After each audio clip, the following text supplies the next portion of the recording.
Members of the jury, we have had a rather long and tedious trial which is now drawing to a close. I hope that none of you have made up your mind as yet what you are going to do about this case. Keep your minds open until after you retire and have a talk about it. I don't want a man to go out with the idea fixed in his mind that he knows how the case ought to go and that it has got to go that way or not at all. That means a disagreement. We do not want a disagreement.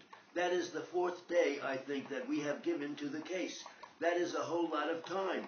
It has taken up your valuable time, the time of the court, the time of the lawyers, the time of the litigants, the witnesses, and all others who have been brought here because of this trial. It has cost the taxpayers almost $1,000 to try this case. It costs about $250 a day to maintain this one room for every day the court is in session. Now a disagreement means that all that has gone for nothing. There are two cases here tried together. You will render a separate verdict in each case. Here we have the mother suing as the administratrix for damages for the death of her son and the son of the other plaintiff. There is the father suing for damages on account of his own injuries. Substantially and practically, there is no difference in the proof required in the two cases.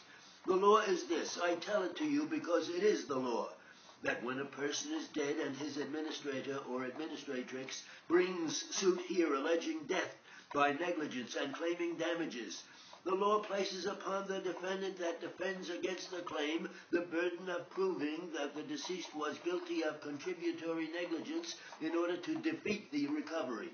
The burden is upon the administratrix to prove the defendant was negligent. She is not obliged to prove that the deceased was free from contributory negligence. Of course this law applies in the case of grown-ups, the same as in the case of a child. The theory of the law is that once one's lips are sealed in death, it would be unfair to require that person to make proof of his or her freedom from contributory negligence, and the burden is thrown upon the defendant to prove the contributory negligence of the deceased.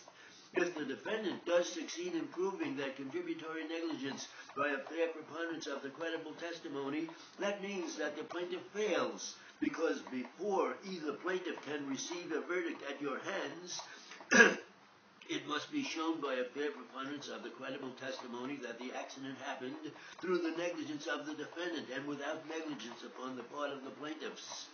That is, the father in the one case and the deceased child in the other.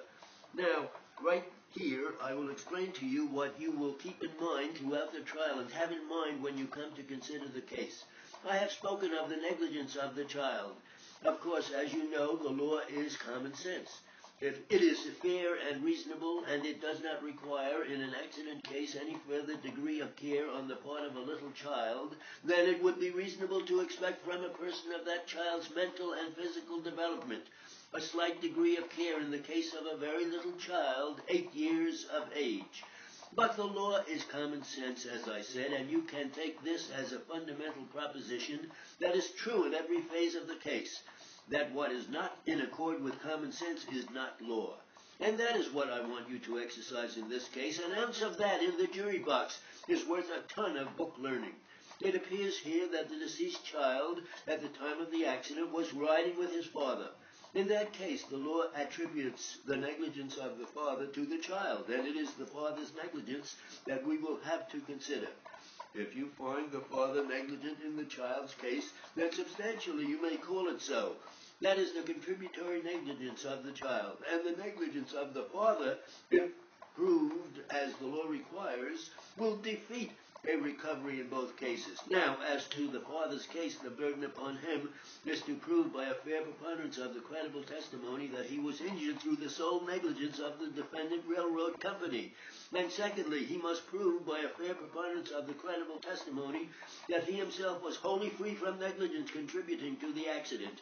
Negligence is the failure to exercise the degree of care that a reasonably careful and prudent person would or ought to exercise under the circumstances. In driving an automobile, for example, if you are in the upper stretches of the city, where the population is sparse and no traffic on the street, you may drive at almost any rate of speed and not be guilty of negligence. If you try to drive at 4 miles an hour through some of the congested streets in the lower part of the city,